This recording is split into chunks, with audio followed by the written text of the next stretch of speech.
Halo, halo, halo. Kembali lagi di channel YouTube Fadli Mak. Hari ini kita lagi akan membuat video yang seperti biasa.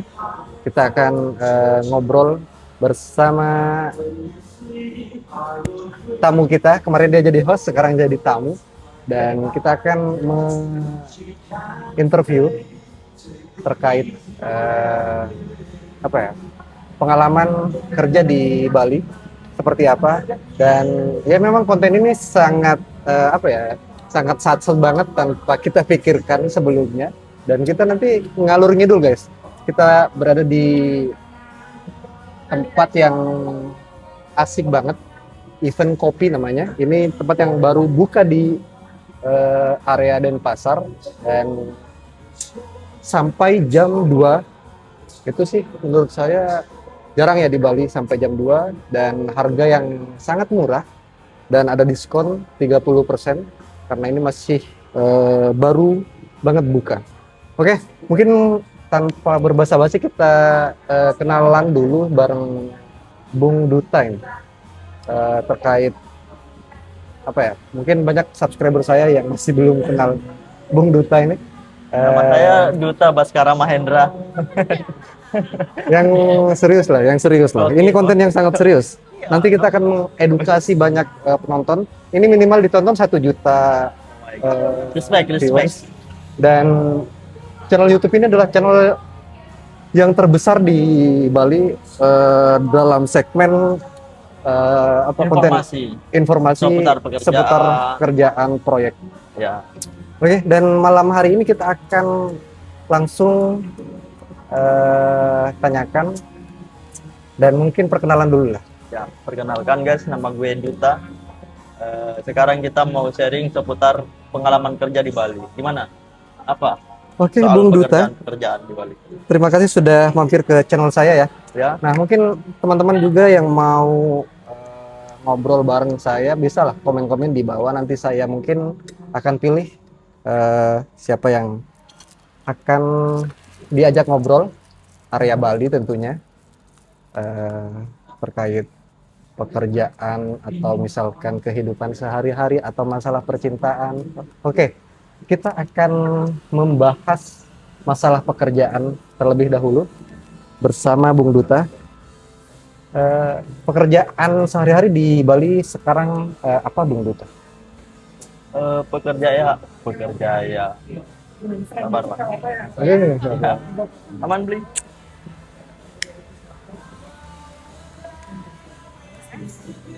Oke, untuk pekerjaan saya sekarang sebagai apa ya, lebih tepatnya itu admin mungkin ya, admin, oke. admin atau PA lah, personal assistant dari Bung Fadli. Oke, terus? Oke, yang dimana itu seputar mungkin mengurus data-data proyek seperti invoice, I see, ya, ya. dokumentasi, dan lain sebagainya. Juga sebagai partner yang mengawal Bung Fadli dalam mengontrol pekerjaan di proyek di mana-mana. Oke, jadi Bang Duta untuk saat ini bekerja sebagai asisten lah. Ya, lebih tepatnya sebagai apa ya, pengawas proyek sih. Pengawas proyek, karena memang saya merekrut Bung Duta ini sebagai pengawas proyek. Dan masih belum sampai 1 bulan. Dan saya mau bertanya, sebelum apa, pekerjaan sebelumnya seperti apa? Pekerjaan saya sebelumnya itu di ekspedisi. Oke, di ekspedisi. Sebagai kurir di apotik. Kurir apotik. Ya, kurir apotik. Oke. Karena kan kita tahu ada perusahaan obat lah. Gitu. Oke, nah, terus dari perusahaan obat itu saya sebagai kurir yang ngantar obat-obat ke apotik di area Bali. Tapi bukan yang ini kan ya, yang kayak eksperimen percobaan gitu, enggak? Resmi. Enggak, maksud saya yang kayak ada obat yang baru dibuat nih, ada eksperimen dulu buat mengetahui kan dosis. Enggak, eksperimen itu kan nggak dilegalkan untuk apotik kan. Ini kan memang. Iya, maksud saya tak kirain seperti itu. Berarti bukan. Ini resmi. Kayak Ebel itu kan dia sebagai kelinci percobaan. Nah, itu kan emang Ebel itu emang kemauan dia sendiri kan. Oke, siap. Sudah berapa lama sebagai Kalau di Bekerja di ekspedisi. sebenarnya untuk pekerjaan saya itu ada banyak lah ya, bukan ada banyak sih, ada beberapa. Di selain saya sebelumnya kurir di apotek itu juga sambil jualan di Bali, jualan Wih. tas-tas raju. Pedagang handal ternyata. Pedagang kecil-kecilan, nah, pengasong kita. Pengasong. Oke, sudah berapa lama di Bali? Di Bali Bung Duta? udah hampir setahun lebih. Mau Oke, ya oke. setahun lebih, setahun. Udah setahun lebih, saya udah setahun lebih ternyata guys. Kesan dan pesan selama setahun itu seperti apa Bung Duta? Menurut personal lah, pengalaman personal. Kesan tinggal di Bali itu cukup lumayan excited, seneng tinggal di Bali karena memang sesuai dengan kepribadian saya yang pengen hidup bebas gitu loh. Dan di Bali itu Ngeri. tempatnya ya dalam artian maksudnya di Bali itu orangnya bodo amat gitu loh. Bodo amat. Gak ada ngurus orang lain gitu loh. Iya, Kehidupan benar. lain. Ya kita ya hidup berdikari di sini. Yes, benar sekali. Oke, berarti menurut Bung Duta kayak misalkan orang itu kan melihat Bali hanya sebatas wisata, berwisata, berliburan, dan Anda sudah menetap berarti ya di Nah. Bali, dan sekarang sudah 1 tahun. Oke, dari segi inilah untuk kebutuhan sehari-hari, mungkin banyak teman-teman kita yang penasaran berapa sih pengeluaran untuk makan, untuk kebutuhan sehari-hari lah, di kisaran berapa gitu. Kalau by pengalaman ya, tinggal untuk kebutuhan konsumtif di Bali seperti makan, tinggal dan lain sebagainya itu lumayan cukup di atas rata-rata. Di atas rata-rata. Di atas rata-rata Di maksudnya atas rata-rata guys. gaji UMR itu sangat mendesak sekali untuk kebutuhan tinggal di Bali. Pertama, Oke.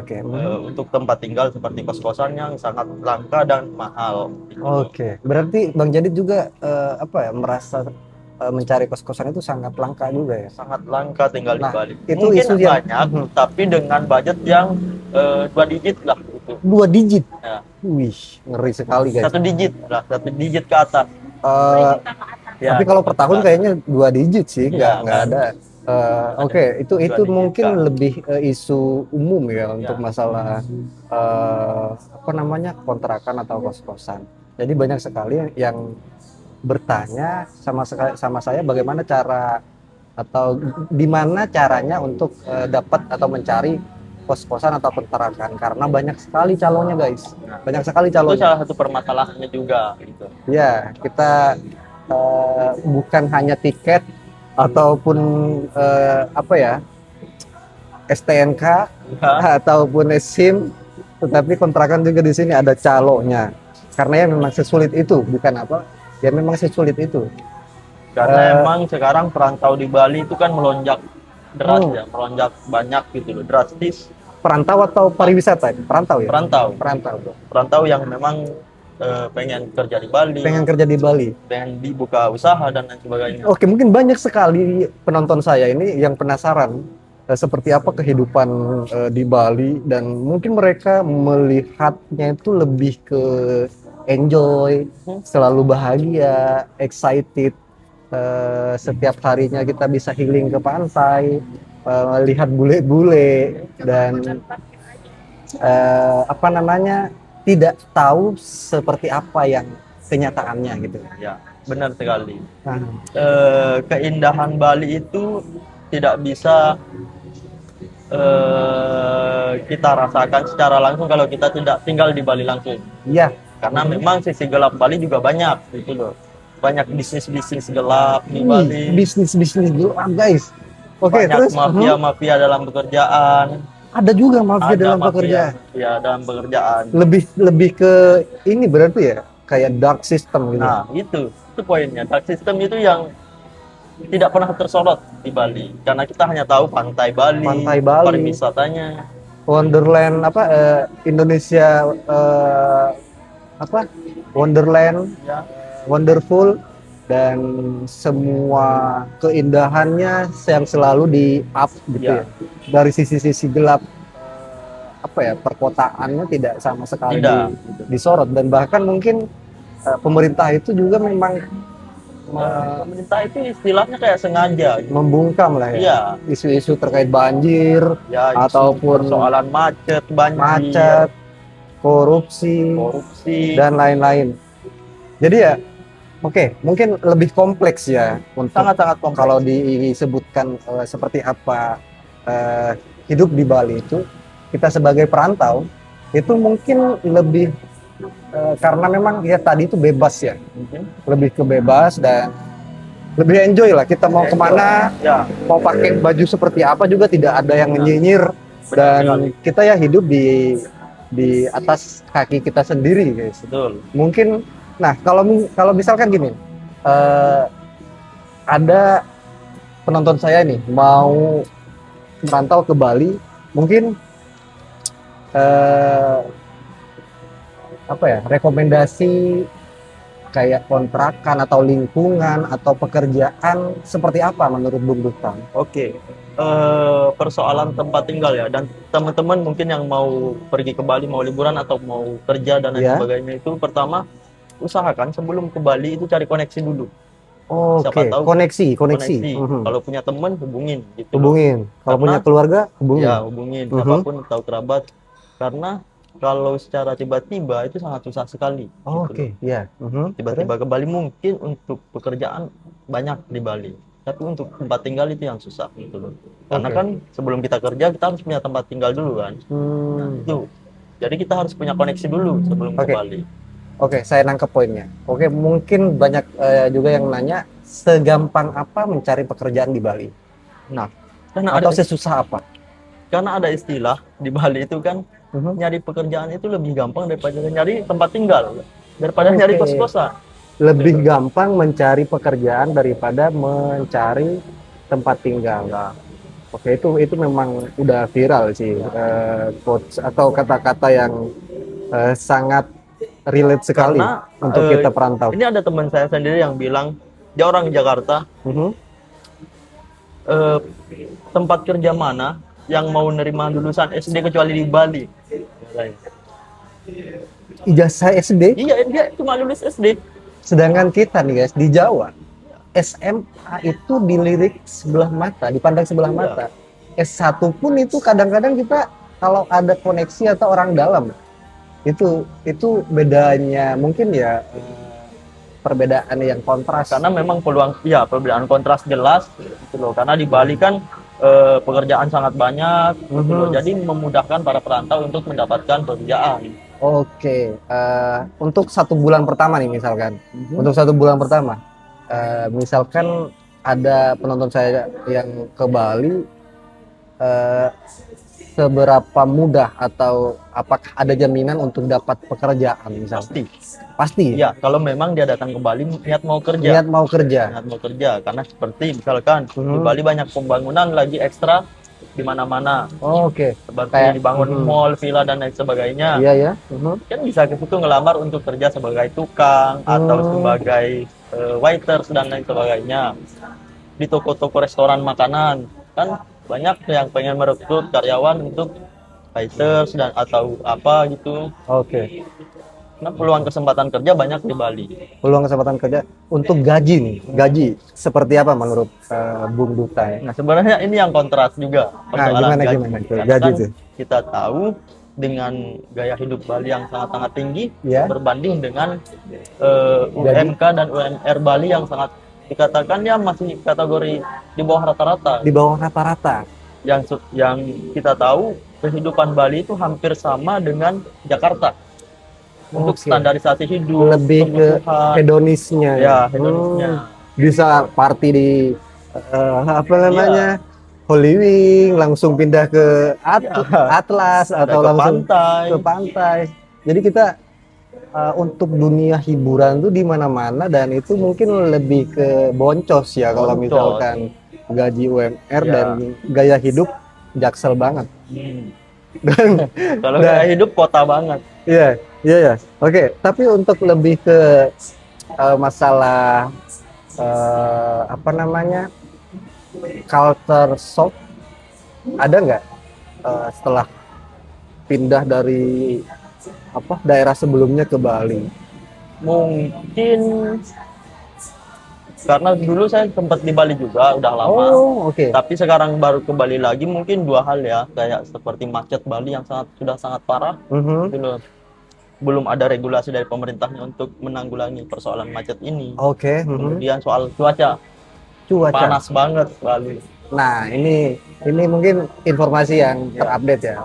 Bali itu sangat panas banget ya, entah itu memang karena sebelumnya kita tuh di Bandung, Ya, benar. tetapi ya memang udah parah banget sih, kecuali ya di Ubud, Kintamani ya itu memang kayak dataran tinggi dan Walaupun dasarnya kita anak pantai, tapi tinggal di nggak kota segini dengan nggak segini ini juga kayak ya. matahari di atas kepala sih. Oke guys, oke mungkin itu sedikit informasi terkait tinggal di Bali dan kehidupan di Bali seperti apa. Mungkin Seputar teman-teman pekerjaan tadi ada, tempat tinggal, udah dapat ininya gambaran. gambaran terkait kehidupan di Bali. Jadi bisa di subscribe channel ini yang akan nanti sering membahas terkait kehidupan di Atau Bali. mungkin yang butuh pekerjaan bisa juga. Bisa juga di subscribe dan ya Siapa tahu kita punya apa sembari kita berbagi informasi. kita selipkan nanti mungkin butuh lowongan Ya. atau seperti apa. Jadi jangan lupa di subscribe channel YouTube Fadlimak yang Tonton terus. akan 5 juta subscriber ini. Ya.